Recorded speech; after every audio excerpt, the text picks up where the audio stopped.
Now, the Ethiopian Olympic legend Haile Gebrselassie has announced plans to head to the front line just a day after Prime Minister Abiy Ahmed announced he was joining the fight against rebel forces from the northern region of Tigray. That surprise move comes amid reports of rebel forces advancing towards the capital Addis Ababa.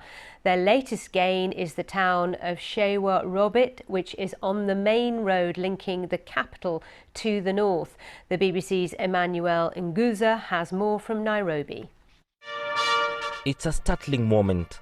Just 2 years ago, Prime Minister Abiy Ahmed won the Nobel Peace Prize, describing war as the epitome of hell.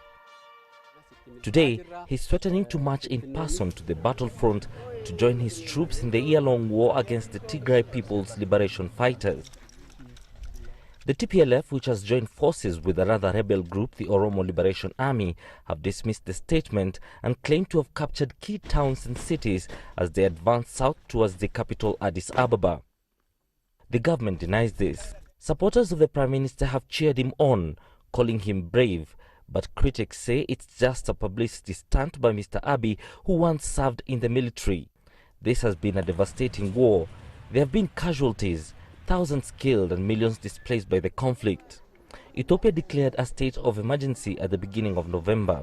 The UN says nearly 500,000 people are living under famine-like conditions. Even aid workers have been targeted. Nearly 30 have been killed since fighting broke out. Rights groups have accused both sides of atrocities that amount to war crimes. The UN has reiterated calls for the release of humanitarian workers and more than 70 drivers detained by authorities earlier this month. No reason was given for their arrests. In Ethiopia, it's a fluctuating picture. The latest numbers I just received are 5 UN staff and 2 dependents are in custody. 6 staff, as we mentioned, were released yesterday, and 1 was released today. However, 1 UN staff member and a dependent were detained today. The African Union is leading efforts to bring a negotiated end to the fighting, but neither side has committed to talks. Earlier this month, U.S. Secretary of State Antony Blinken warned that out-and-out conflict will be disastrous for the Ethiopian people and also for others in the region. At the root of the war is a disagreement between Prime Minister Abiy and the TPLF, which for almost 3 decades dominated the whole country.